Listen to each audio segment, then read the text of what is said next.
আসসালামু আলাইকুম। হাদি হত্যাকাণ্ড নিয়ে, অর্থাৎ হাদি হত্যাকাণ্ড বা হাদি গুলিবিদ্ধ হওয়া নিয়ে নাটক চলছে, ভারত বিরোধী নাটক।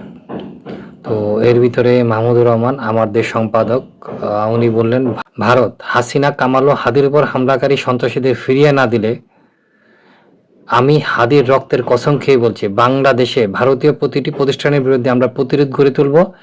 সরকারের উচিত হবে বাংলাদেশে কর্মরত সকল ভারতীয় নাগরিকের ওয়ার্ক পারমিট বাতিল করা। তো মাহমুদুর রহমানরা এতদিন ধরে ক্ষমতায়, ১.৫ বছরে ভারতীয় একটা চুক্তিরও মানে বাল ছিঁড়তে পারলেন না। ওনারা ভারতীয় নাগরিক, যে ৩০ লক্ষ ভারতীয় নাগরিক কাজ করে, ওদেরও বাল ছিঁড়তে পারলেন না।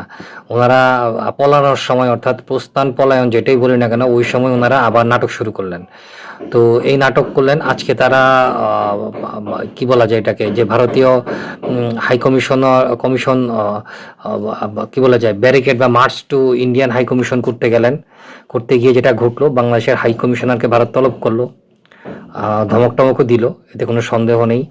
তারপর যেটা ঘটলো সেটা হচ্ছে বাংলাদেশে ভিসা যে বিষয়টা ছিল সেটা বাতিল করে দিল।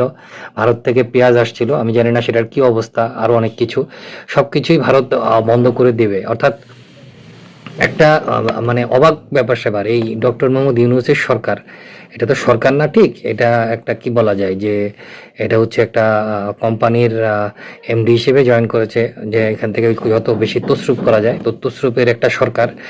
তসরুপের সরকারের এখানে কিছু ছেলে পেলে যাদেরকে মাথায় তুলে, আসলে বান্দরকে কখনো মাথায় তুলতে হয় না, সেই বান্দর মাথায় তোলার পর যেটা হয়েছে, তারা যখন তখন ভারতীয় 7 সিস্টার ভাগ করে দেয়, তারা যখন তখন ভারতে আগুন লাগিয়ে দেয়, ভারতে অনেক কিছু করে ফেলে, কিন্তু বালটাও ছিঁড়তে পারে না।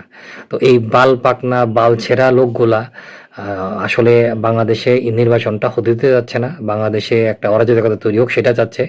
তারা ভারতের বিরুদ্ধে কিছু করতেও পারবে না, করবেও না। যদি করার ইচ্ছা থাকতো, গত ১.৫ বছরে আমরা কিছু একটা সিমটম দেখতাম, কোনো কিছুই হবে না। ডক্টর মোহাম্মদ ইউনূস একটা ভুয়া কথা উনি বলেছেন, যে কামালকে দিয়ে প্রত্যাবর্তন শুরু হবে, কামালের বালও ছিঁড়তে পারবে না। এই সত্য কথাটা বাংলাদেশের মানুষকে মনে রাখতে হবে। এবং এই ইউনূস সরকার বা ইউনূস সরকারের এই সমন্বয়ক, তারপর হচ্ছে যে জুলাই বাটপারগুলার দিকে যদি কথা শুনে যদি আপনারা লাফান, কিংবা আমার দেশের কিংবা জামাত ইসলামের কথা শুনে যদি লাফান, আসলে এই মুহূর্তে বাংলাদেশের জন্য অনেক বিপজ্জনক কিছু অপেক্ষা করছে। আল্লাহ আল্লাহ করে নির্বাচনটা হোক, নির্বাচনটা হওয়ার পরে এই বাটপারগুলোর বিরুদ্ধে ব্যবস্থা নেওয়ার জন্য পরবর্তী সরকার অবশ্যই কিছু না কিছু করবে। ধন্যবাদ।